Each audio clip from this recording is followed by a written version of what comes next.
Okay, YouScience is basically we call it a talent search for our students. It's a 90-minute assessment.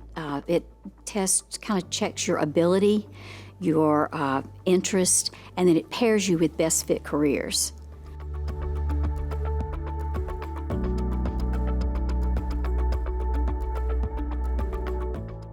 When you get your results, it's a 90-minute test. You don't have to take it all at one time. We tell students, sometimes I'd say make sure you finish it in about 3 days. When you get your results, 24 hours after taking the test, you'll receive an email. And in that email, it's just valuable, just very priceless information.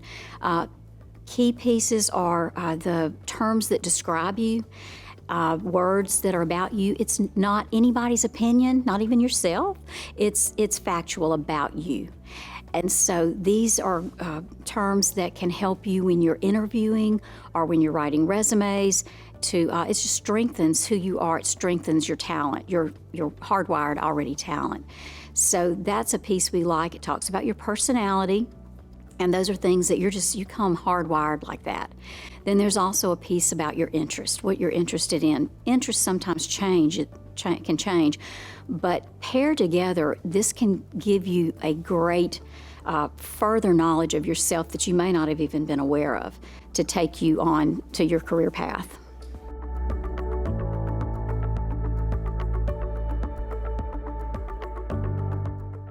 We say take your information, and that's why we encourage 10th graders to take YouScience, because while you're still young in high school, a lot of times students think, oh, I've got time, I don't need to take that right now. But the earlier you start, then you can, let's say you think you might be interested in engineering, that might help you get into the career tech program in engineering and see if you like it or strengthen where you are. So absolutely, it can help as you're making course selections through high school.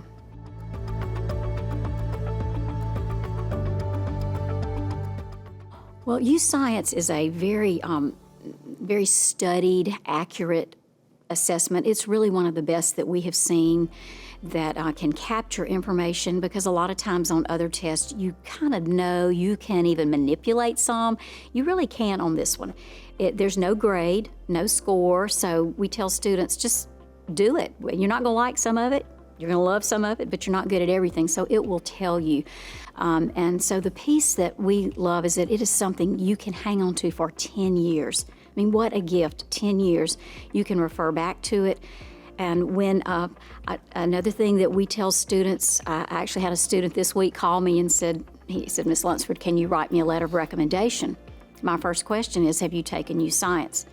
He had, and I said, sure. 9 times out of 10, I will write you a letter of recommendation, because teachers, career coaches, counselors can look at your YouScience, and we can, again, it's factual about you. I can write you a pretty stellar recommendation on YouScience because it's you.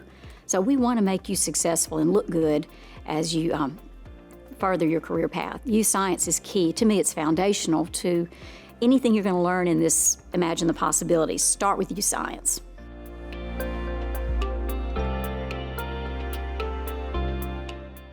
The YouScience can elevate this experience of Imagine the Possibilities because it gives you a starting point. In the past, and some students will remember in 8th grade, you came in all excited, you really didn't have a clue, so you're just kind of running from area to area, not really knowing. It's all fun, you're with your friends. But with the YouScience information, you have a very solid grounding to start with. And so take YouScience and then Imagine the Possibilities, but with focus with your path.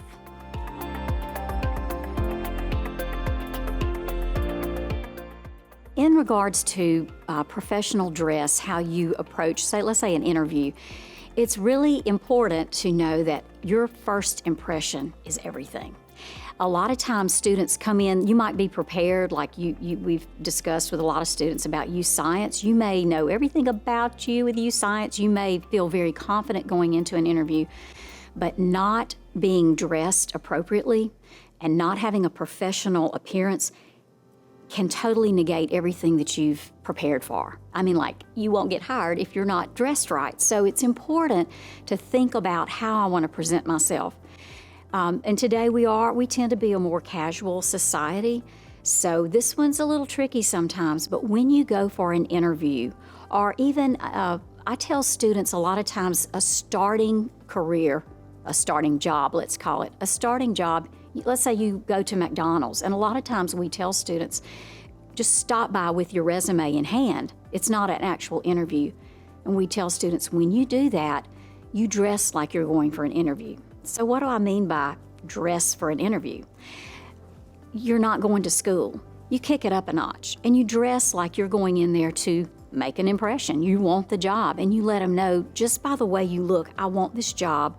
And sometimes you have to do what I call act as if. You don't dress like this every day, but you act as if you are maybe older, you're ready, you're mature. It's okay if you're not. You can learn along the way, but dress like you are. Actually, when you dress the part, you will go in. It's surprising how much more confidence you will have just by feeling like you're dressed up. You feel a little older than you really are. And you know, we don't have to go through all the details, but holes, jeans, just not appropriate. Girls, to be modest in your dress, not flashy.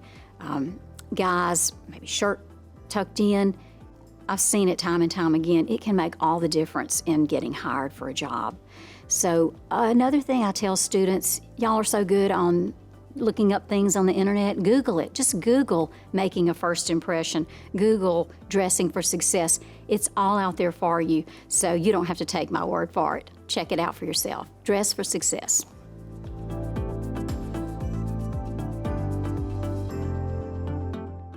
Resume building is one of the top things that you would need to know, because a resume provides an employer with a copy of your talent. So this actually gives you an opportunity to show them what your skills are, a detailed background of what your work experience is, your accomplishments, and your achievements.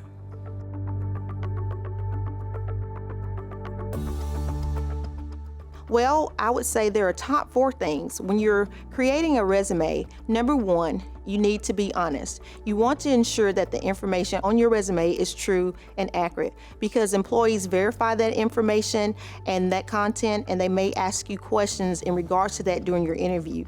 Number 2, you want to ensure that your resume is free of typos. It's important to check spelling and grammatical errors. If you would, you could ask your teacher, your career coach, or your counselor to check your resume. Having a second pair of eyes may discover something that you might have overlooked.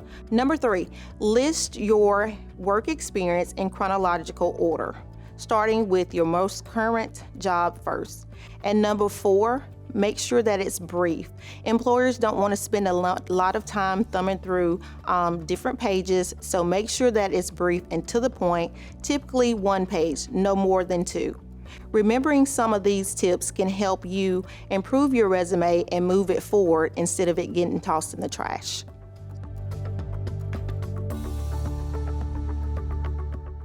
As a career coach, we use YouScience. Many of the students have referred to that because there's a section in YouScience that's called Describing You. So what it does is provide you with the words and phrases and statements that you can use in your resume in addition to an interview as well. So this is a great resource to go to and use.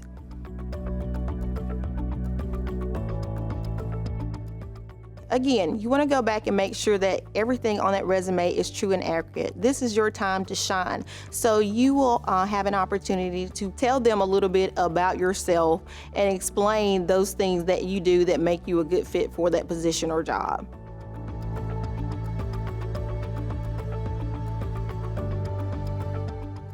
Okay, students, now is the perfect time to get started while you are sophomores. I would recommend getting involved in extracurricular activities at schools, such as athletics, clubs, and also you can volunteer in the community or civic organizations. Right now, here's a resource for you. VolunteerNortheastMississippi.org is a great resource. So if you're interested in volunteering, go follow that website or link. They have excellent opportunities for you to volunteer.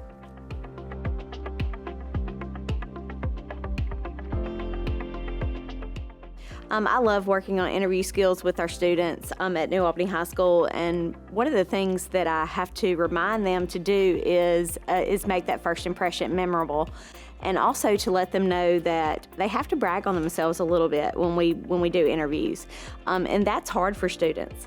So we talk about some of the points that they put down on paper about clubs that they've been involved in, organizations, maybe some volunteerism that they've done in the community. So I make them write those down, and then we go into the interview process so that they can brag on themselves a little bit.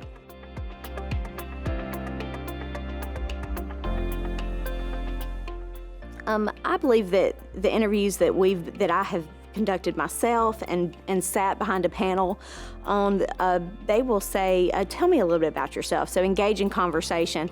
That is where the students really have to write it down on paper. So I was working with a young man this year, and it's just a fantastic young man who has done so many things in our community and in our school, but he just really struggled with bragging on himself. And so I told him, I said, John, you've got to write everything down.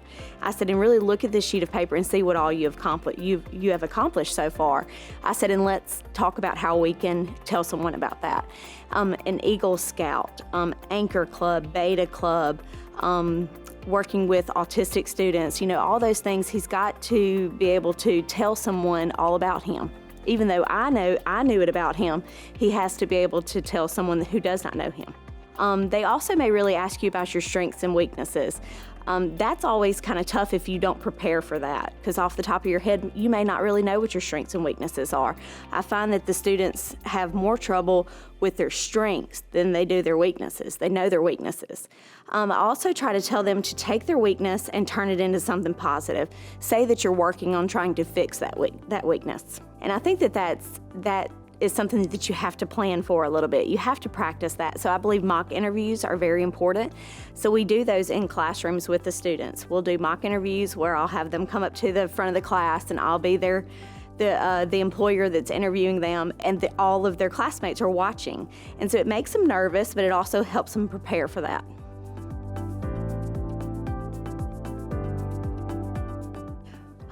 One of the other things that I tell the students to do is at the end of the interview, make sure that you don't just cut it off very abruptly. They may say, do you have any questions for me? Be prepared for those questions. Also do your research about the company. So that can engage in conversation at the end of the interview.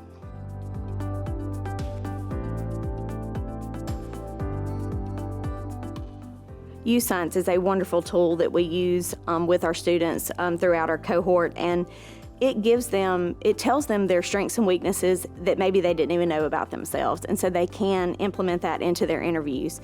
They can say, YouScience told me that I am very mathematically minded and should be leaning towards careers in that field.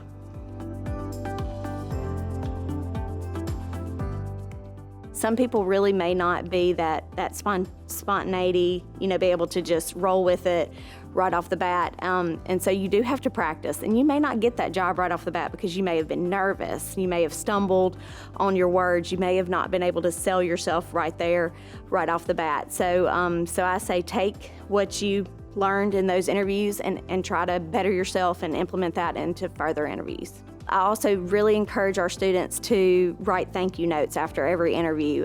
Follow up, even if you don't get the position. Thank them so much for the opportunity.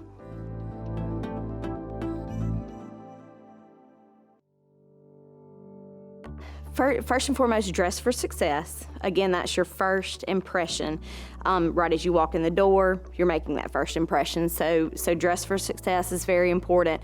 And really try to be yourself, because if that has to come through in the interview, you don't want to be fake.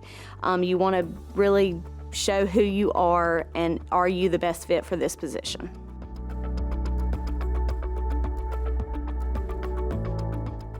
Financial literacy can help students improve their lives and help them have a brighter future. Lack of financial education negatively affects their students, their families, and the communities in which they live. Basic financial literacy, however, can help students achieve financial stability and self-sufficiency. We want our students to know the basics of financial literacy, which are budgeting, savings, investing, and giving. We want our students to learn early on strong money habits so they can avoid making mistakes that could affect them for the rest of their lives. I'm thankful that the state of Mississippi has a new required high school course called College and Career Readiness. Within that course, the teacher will cover several units on financial literacy. Some of the topics will include checking, savings, investing, types of credit and managing credit, budgeting, taxes, insurance, financial pitfalls, and paying for college. Students, I'm sure you're wondering what's in it for me. Why do I need to know these things? Well, there are 7 basic reasons that teens should know about financial literacy, and they are: number 1, financial literacy helps you plan for your future. You need to know about money management so you can achieve what you want in life. Number 2, financial literacy helps you meet your financial goals. Some of you may want to be millionaires. Some of you may want to pay your bills and live simply. Whatever your goals are, financial literacy can help you get there.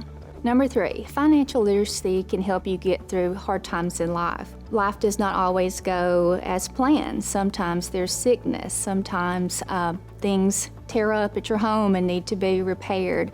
Financial literacy will help you get through those tough times. Number 4, financial literacy helps you get the most out of your income. You need to learn the basics of investment so you can make your money grow. Number 5, financial literacy helps you go from just surviving to thriving. You want to do more than just pay the bills. You want to have some fun in life. Number 6, financial literacy can help you improve many areas of your life, like relationships, hobbies, and home life. When you don't have to be constantly worried about money, you can have more fun in life. Number 7, financial literacy helps young people get the skills that they need for adulthood. Once you learn a skill, it's something that no one can take away from you. Equip yourself today with money skills so you will be prepared for life. Benjamin Franklin said, "An investment in knowledge pays the best interest." So students, I encourage you to start investing in your financial future today.